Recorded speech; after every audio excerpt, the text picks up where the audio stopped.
अस्सलाम वालेकुम व्यूवर्स, आप देख रहे हैं हमारा यूट्यूब एंड फेसबुक चैनल। मेरा नाम हारून है। जैसा कि आप जानते हैं, हम 5 मरला, 7 मरला, 10 मरला और एक कनाल के डिज़ाइनर विलास बना के क्लाइंट को टर्न की सोल्यूशन पर डिलीवर कर रहे हैं।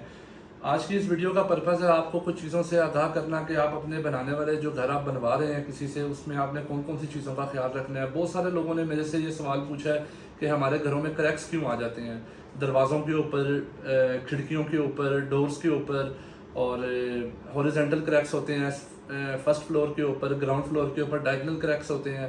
तो आज की वीडियो हमारी क्रैक्स से रिलेटेड है। तो सबसे पहले मैं आपको बताऊंगा कि क्रैक्स होते कितने किस्म के हैं। मतलब काफ़ी ज़्यादा टाइप्स होती हैं इसकी, लेकिन जो आपके घर में और आपके जो स्ट्रक्चर के अंदर आपको नज़र आएंगे वो चंद इकसाम है, वो मैं आपको बता देता हूँ। नंबर 1 के ऊपर है हॉरिजॉन्टल क्रैक्स, जो बिल्कुल हेयर लाइन क्रैक्स होते हैं। वर्टिकल क्रैक्स, ये भी हेयर लाइन क्रैक्स होते हैं। डायगोनल क्रैक्स, समटाइम्स ये हेयर लाइन क्रैक्स होते हैं, समटाइम्स ये थोड़े से वाइड होते हैं। फिर कुछ क्रैक्स होते हैं जो आपके डोर के बिल्कुल ऊपर कॉर्नर से जा रहे होते हैं, विंडोज़ के बिल्कुल ऊपर राइट लेफ्ट कॉर्नर से जा रहे होते हैं। और कुछ क्रैक्स ऐसे होते हैं जो आपके 0.1 mm तक होते हैं, वो बिल्कुल माइनर क्रैक्स होते हैं, फाइन क्रैक्स होते हैं, जिसको आपने बिल्कुल वरी नहीं करना, बॉदर नहीं करना। बस उसको पेंट वाले को बुला के उसमें आपने पेंट का थोड़ा सा टचअप कराना है, वो आपका मसला अल्लाह के हुक्म से हल हो जाएगा। जो ख़तरनाक क्रैक है वो है 0.9 mm से लेकर 25 mm तक जो क्रैक जाता है, उसके ऊपर आपने कंसिडर करना है, उसको सोचना है कि ये क्रैक्स कहाँ से शुरू हुए हैं।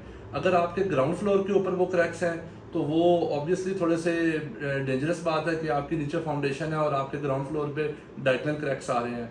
अगर वो फर्स्ट फ्लोर के ऊपर है और हॉरिजॉन्टल है, वर्टिकल है और हेयर लाइन क्रैक है, तो उसकी आपने फिक्र नहीं करनी, जैसे मैंने आपको बताया है। अब दूसरी नंबर के ऊपर जो चीज़ है कि ये क्रैक्स आते क्यों हैं। ठीक है, अब एक बंदा है वो अपने घर में मटेरियल भी अच्छा यूज़ कर रहा है, लेबर भी क्वालिटी वर्क वाली काम करा रहा है, लेकिन फिर भी आफ्टर दैट उसको जब घर कंप्लीट होता है नया, तो उसके बाद उसको क्रैक्स देखने को मिलते हैं। तो सबसे पहली बात यह है कि जो नया घर है ना, उसमें आपको जब घर कंप्लीट होता है तो 1 साल के अंदर अंदर काफ़ी जगहों पे क्रैक्स देखने को मिलते हैं। तो ये एक नॉर्मल बात है, क्योंकि ये आपकी फाउंडेशन सेटलमेंट हो रही होती है। 12-13 महीने एक पूरा घर लेता है अपनी फाउंडेशन सेटलमेंट करने में। नंबर 2 के ऊपर ये है कि अगर आपके घर में ईंटों का काम अच्छा नहीं हुआ हुआ, मेसनरी वर्क अच्छा नहीं हुआ हुआ, जिसमें मेसन ने काम करते हुए कुछ ना कुछ कमी छोड़ दी गया है, एक दूसरे के ऊपर बराबर ईंटें नहीं रखी, या उसके ऊपर मसाला प्रॉपर नहीं लगाया, साइड पे नहीं लगाया, जिसकी वजह से टेम्परेचर की वजह से या अर्थक्वेक की वजह से वो आने वाले टाइम में थोड़ी सी शेक होती है वो जगह, जिसकी वजह से बिल्कुल हेयर लाइन क्रैक्स आ जाते हैं, वो भी नॉर्मल बात है।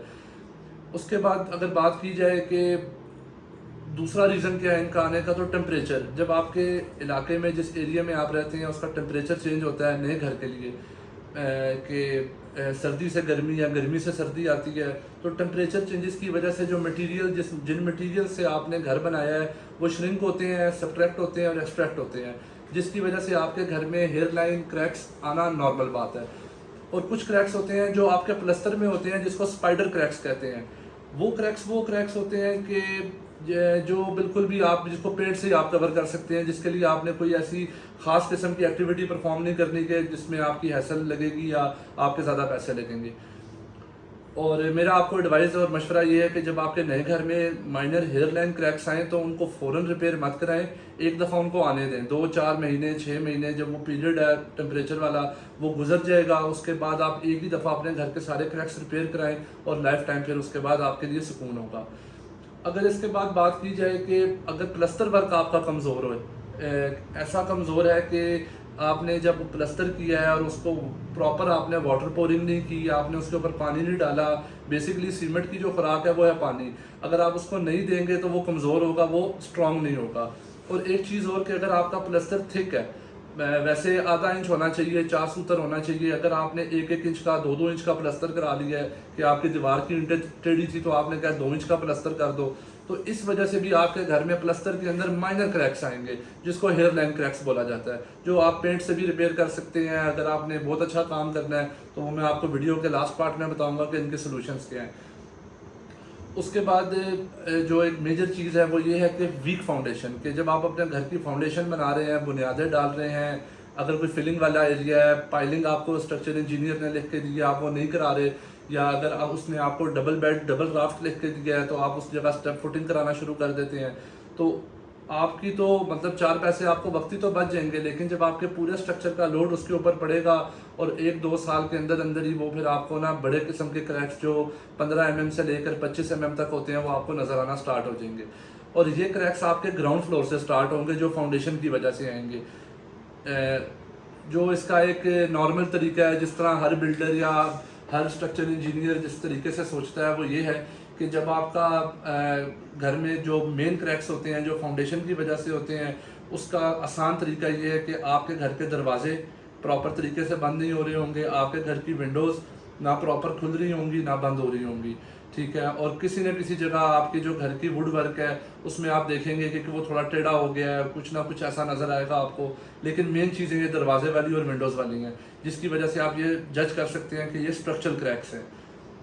और तीसरी चीज़ जो मेन इंपॉर्टेंट है वो ये है कि जब आपका स्ट्रक्चर में प्रॉब्लम आता है या फाउंडेशन क्रैक होती है तो आपके घर के जितने कॉलम्स हैं और जितने बीम्स हैं इनके सेंटर में क्रैक आते हैं, ठीक है। और वो इतने वो भी आप ये समझ लें कि तकरीबन 15 या 20-25 या शायद इससे भी बड़े होते हैं, वो 1 इंच से भी बढ़ जाते हैं, ठीक है। तो वो ये क्रैक्स आ जाते हैं, लेकिन इसके लिए आपको क्या करना चाहिए है, ठीक है, और ये किस तरह नहीं आएंगे और इसको रोकने के लिए क्या है। जब आपने वीक फाउंडेशन बना ली, उसके ऊपर घर भी बना लिया, ठीक है, और आफ्टर दैट आपको 1 साल बाद रियलाइज़ हुआ कि भी मेरे घर में तो फाउंडेशन की वजह से ये क्रैक्स आ रहे हैं ग्राउंड फ्लोर से, तो उस टाइम आपने जो आपका बिल्डर है उससे रब्ता करें, एक स्ट्रक्चर इंजीनियर हायर करें जो फाउंडेशन स्पेशलिस्ट हो। वो आपको बताएगा कि जिस जगह से आपका घर बैठ रहा है, जो सी दीवार आपकी नीचे जा रही है, इसको उसने मेंटेन कैसे करना है। अब मोस्टली मैंने ये भी सुनने को मुझे मिलता है कि जो कॉर्नर के घर होते हैं, जो लोग कॉर्नर प्लॉट लेके घर बनाते हैं, जब वो घर बना लेते हैं तो वो प्लॉट ऐसी लोकेशन पे होता है कि एक साइड से ऊंचा होता है, एक साइड से नीचा होता है। फिर जब वो बाहर अपनी क्यारी बनाते हैं तो क्यारी की प्रॉपर वो ट्रीटमेंट नहीं करते, प्रॉपर चिप्स नहीं करते, उसका ब्रिक वर्क प्रॉपर तरीके से नहीं करते ज़मीन के नीचे जाके, जिसकी वजह से वो क्यारी से आस्ता आस्ता पानी फाउंडेशन में जाता रहता है और वो ऑलरेडी फाउंडेशन वीक होती है और फिर वो घर उस साइड से थोड़ा सा बैठ जाता है। या अगर आप कहें कि 1 इंच भी बैठ जाए तो ये भी आपके घर का जो अंदर निज़ाम है, दरवाज़ों का, खिड़कियों का, कॉलम्स का, इन बीम्स का, ये इफ़ेक्ट करेगा वो।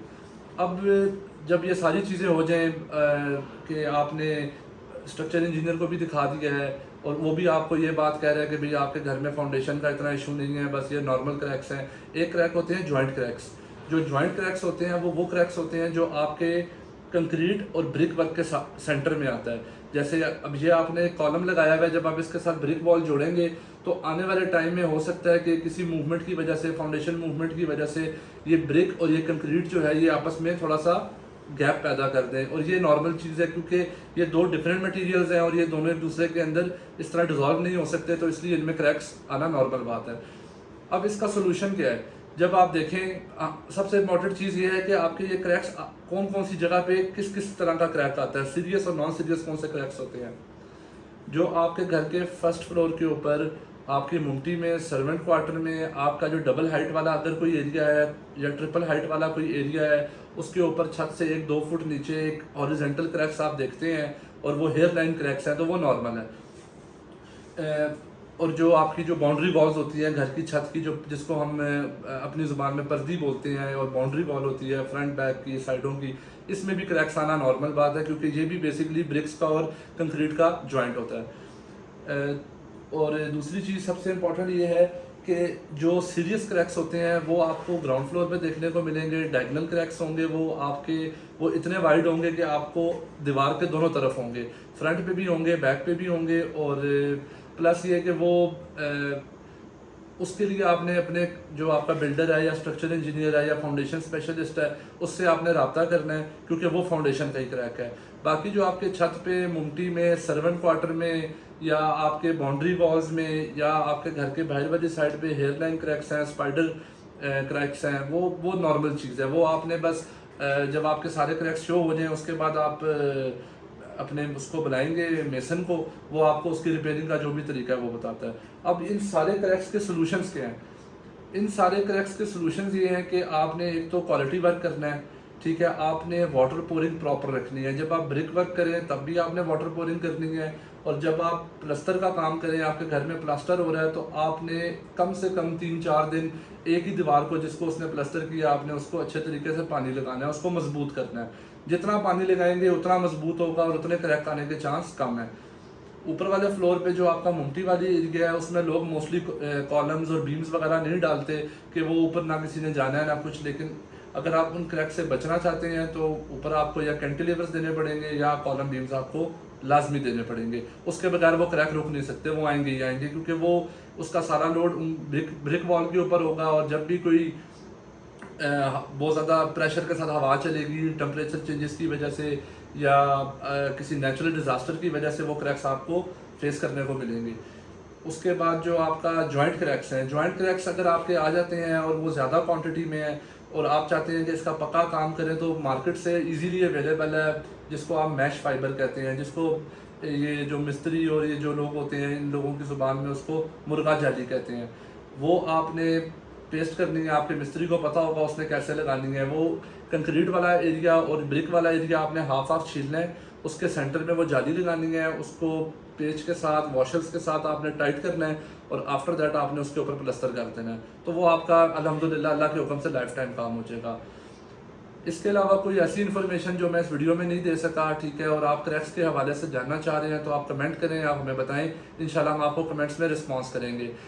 कंस्ट्रक्शन से रिलेटेड मज़ीद ऐसी वीडियोस देखने का, इंफॉर्मेटिव वीडियोस देखने की अगर आप ख्वाहिशमंद हैं तो हमारे चैनल को सब्सक्राइब करें और बेल आइकन भी प्रेस कर दें। इंशाल्लाह जल्द हाजिर होंगे एक नई वीडियो के साथ। थैंक यू व्यूवर्स, अपना ख्याल रखिएगा। अल्लाह हाफिज़।